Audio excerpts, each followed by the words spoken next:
Acceptance.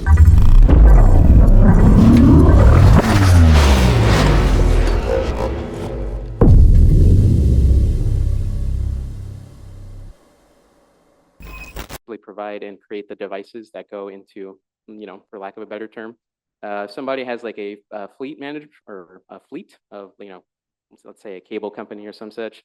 We create the devices for them to be able to track, those different cars and what routes they're taking and so on and so forth. We also create SaaS platform metrics to be able to track, things like engine overheating, crashes, all that kind of good stuff. So that's what I do. I also work internationally with all the other different subsidiaries there.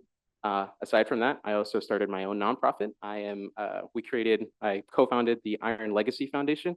We provide scholarships for underprivileged students here in the La Puente area, which is just a few miles down south here from Cal Poly and Mount Sac. And I also play in a thrash metal band. So a little bit of a workaholic, kind of all over the place for sure.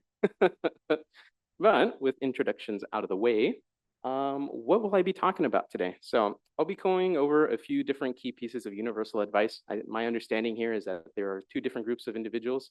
There are folks. Oh.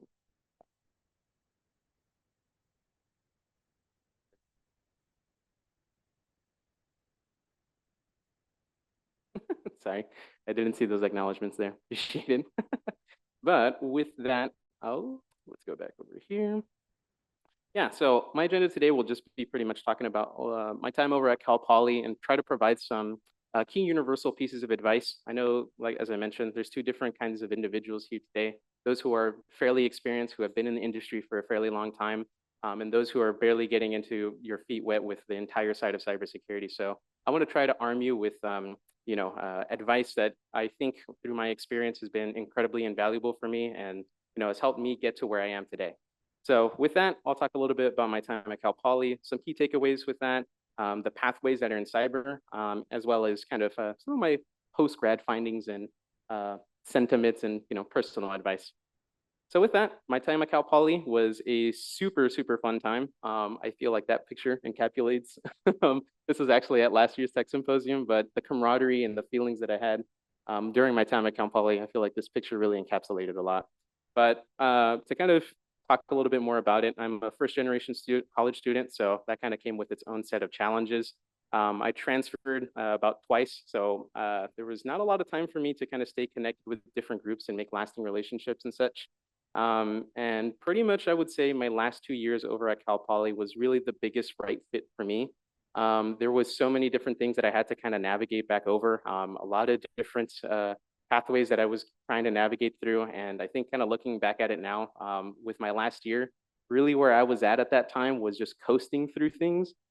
So once I kind of hit and I found out that, COVID kind of took us out of the classroom and we're back over inside, I decided to kind of, really put both feet and dive right into like everything cybersecurity wise.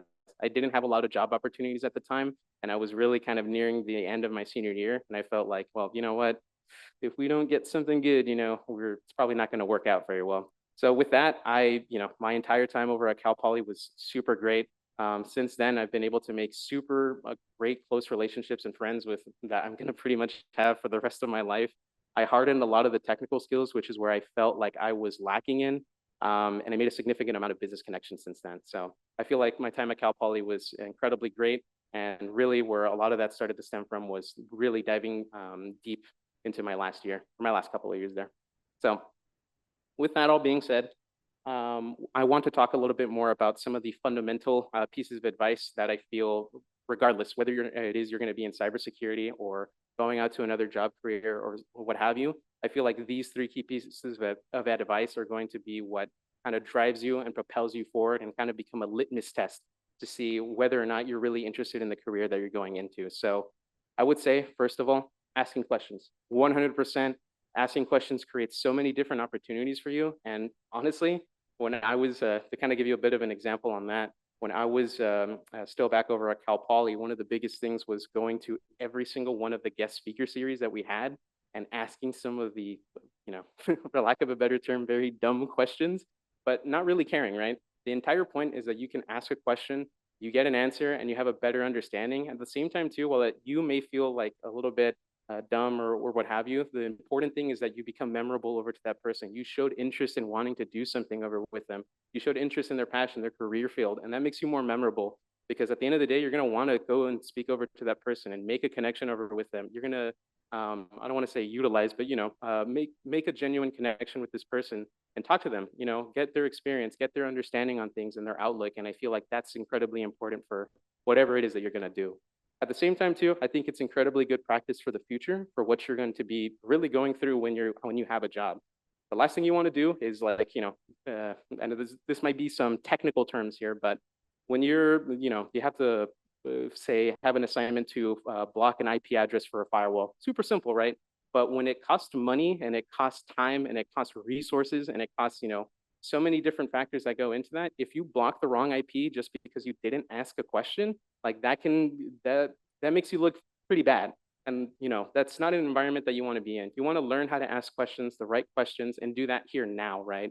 So I feel like that's an incredibly important piece of advice over for whatever it is that you're going to be doing. The more sure you are, the better understanding that you have. I think that's significantly important for wherever it is that you're going to go. The other end of that is perseverance. I feel like the will to persevere over for whatever it is that you're going through is incredibly important.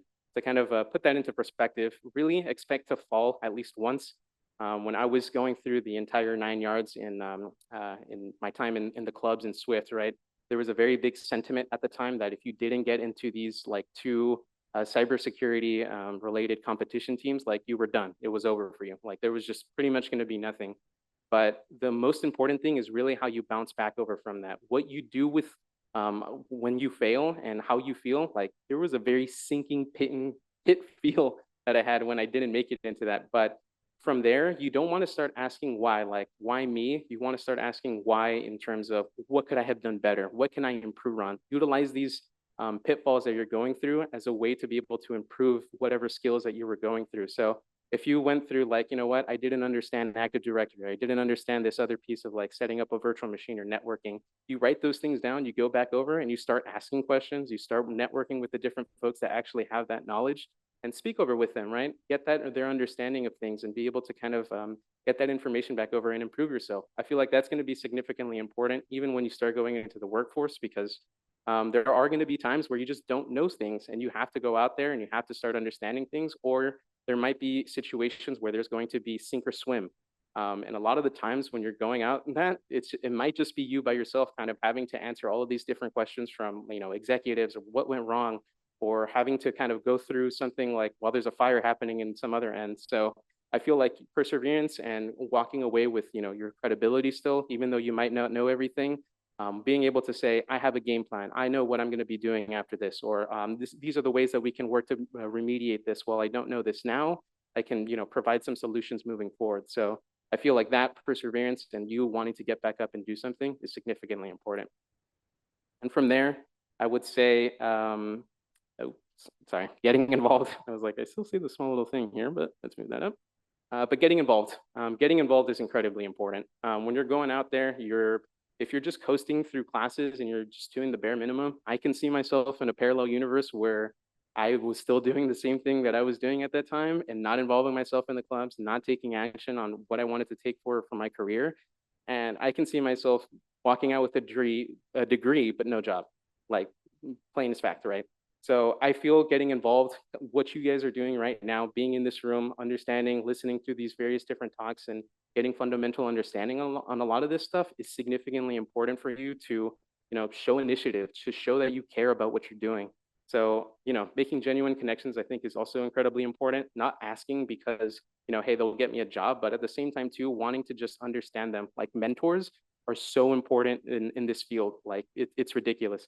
Going out there and trying to navigate it yourself, you definitely can, but having somebody to be able to speak over with you to break down some of these concepts and provide guidance as you navigate your career and even at your own job or even what you're doing now is super important. So that's why I heavily emphasize being involved for sure. And then from here, that kind of leads me into a good segue as to kind of trying to provide a baseline for, what are these are very big generalizations, I would say, but what is it that you're going to be in for, so to speak, right? What are the major career pathways in cybersecurity that are currently out there? when I was barely navigating the waters and trying to understand where a lot of these different items are, it was kind of daunting on me to understand that there's actually different career fields and specializations within specializations. Was kind of insane to think about. But I'll try to do my best to be able to break that down in some generalized terms. So with that being said, cyber defense is kind of more on the blue teaming side of things, where if I could break it down, utilizing your technical skills to protect people and the company. I refrain from using assets because assets feels very cold. You're really there to help people, right? You're there to be able to protect their data, to protect, any kind of leakage and so on and so forth. So I feel like that's a really big, emphasis that I want to put out there. So with that, right, there's many different specializations that go over into that. And broadly speaking, DevSecOps infrastructure, trying to do things over at scale. That's generally another big piece of where cyber defense comes in, where you're trying to install pieces of let's say antivirus software, but instead of, just doing it on your personal computer, you have to manage that for thousands, right? So that becomes its own, fun little respect, but that's more on the infrastructure side where you're working on what's called the back end. The other side of that is SOC analyst, or being a SOC analyst or a security operations center analyst. That deals more with trying to understand behavior. So trying to take a look at, who's trying to hack and trying to aggregate various different pieces of data from what somebody might be trying to do to hack into the company, or setting up alarms or automation platforms to alert on XYZ event or something like that, right? So a lot of that kind of plays into behavior-based identification and trying to remediate items.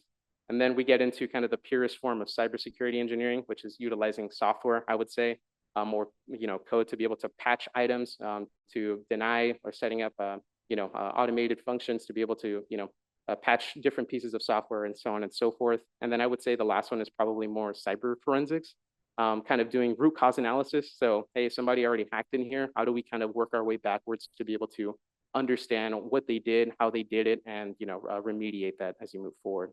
So with that, the other side of, or the other career path I would say that's pretty major is like pen testing and ethical hacking. Again, speaking in generalizations here, a lot of that is utilizing your technical skills to find gaps in security. So you're running like automated tests, you're running manual tests, trying to utilize software code and finding these different gaps where somebody may have left a weird variable or a piece of code that can actually be utilized to infiltrate into the system, or expose different pieces of information and so on and so forth, right? So this one, the specialization is kind of very dependent on the environment or the client ask. That is to say that, your specialization starts to come into, hey, I'm working in consulting, or this company is asking me to pen test specifically AWS or cloud related technologies or backend infrastructure and so on and so forth. So it's really, I would say, consulting heavy. It's very on you to be able to kind of know this. And there's a very, I would say, large skill ceiling to kind of want, or, to be a professional at this, I would say. It's very difficult to kind of, say, oh, hey, I can use this tool really well. And I mean, that can only get you so far. But if you really want to be the best in this field, you really have to know what you're doing.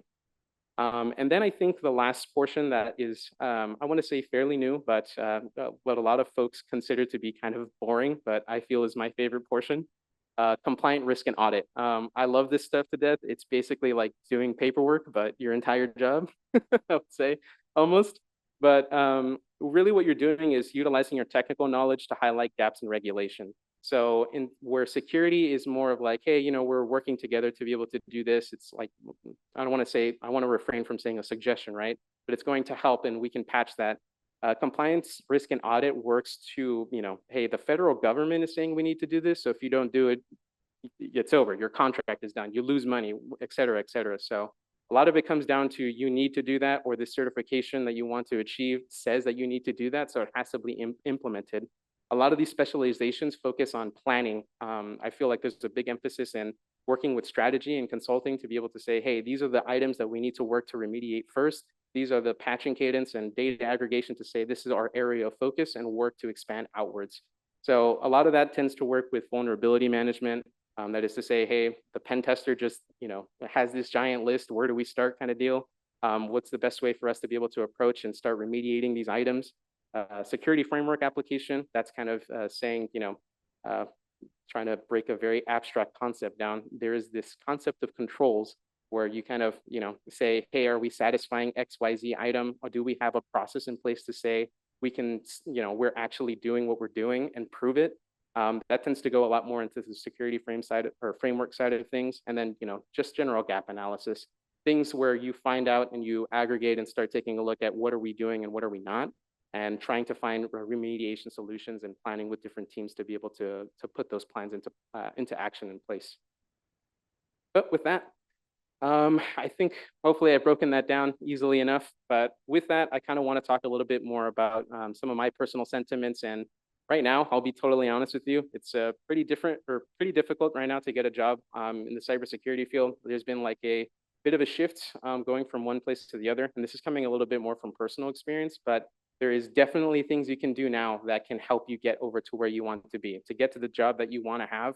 And I never say it's impossible because, I came in here not knowing anything about cybersecurity, and I still made it out to still have a job, still have connections, still have friends, still have mentors that help me with everything that I'm doing, and so on and so forth, right? So really a lot of that comes down to, the high job demand during COVID was pretty big, I would say, during that time. And now since that's kind of decreased, we are working to be able to kind of, I would say the competition ceiling has increased pretty highly now. So with competition being so high, I would say, bachelor's is not enough anymore. It's really coming down to your work experience as well. A combination of work experience and certifications are becoming more of an emphasis now. So with things like if you're trying to pass what's called the great filter, right? Like there's bots who are reading your paper and reading your resume and saying you don't have this or that, get out of here. Like they just won't look at it, right? So I think it's there's a little bit more of an emphasis now with that kind of competition to be able to go out of your way, take a look at these different certifications that there are, and there's so many that are available for students, like for a discounted price or so on and so forth, like Security Plus, CISSP. A lot of these really big certifications, I think, are worth starting to take your time.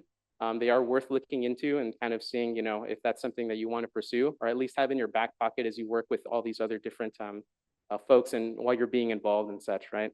So I think like that's another really big portion that I want to emphasize. And then I would say, connections are still really important. Having a mentor, reaching out to your LinkedIn connections, having friends, and being in these different fields. Sometimes the job opportunity will literally happen because your friend has said, hey, I actually have something, like, are you interested in wanting to apply? Or your LinkedIn connection or your mentor has something and they're like, oh, hey, you know what? Do you want to come back over and work? We definitely have something open for you. So I would say just don't give up. It might feel discouraging when you kind of start seeing some of these applications or rejections or whatever, but use that as a point of improvement, right? Utilize these items that I've talked about as a way for you to able to move forward, encourage yourself, and see that there's still more work to be done, but it's not going to be impossible for you. 100%. That's kind of my whole shindig there. So the last thing I want to talk about, I'd be doing a disservice to these kids if I didn't kind of plug in a little bit more about the nonprofit. So we are still looking for donors and donations. And if you have any siblings that are within the La Puente area that are interested in wanting to apply, feel free to scan the QR code. I'm pretty sure this will be up in like another few weeks or so. But yeah, 100%.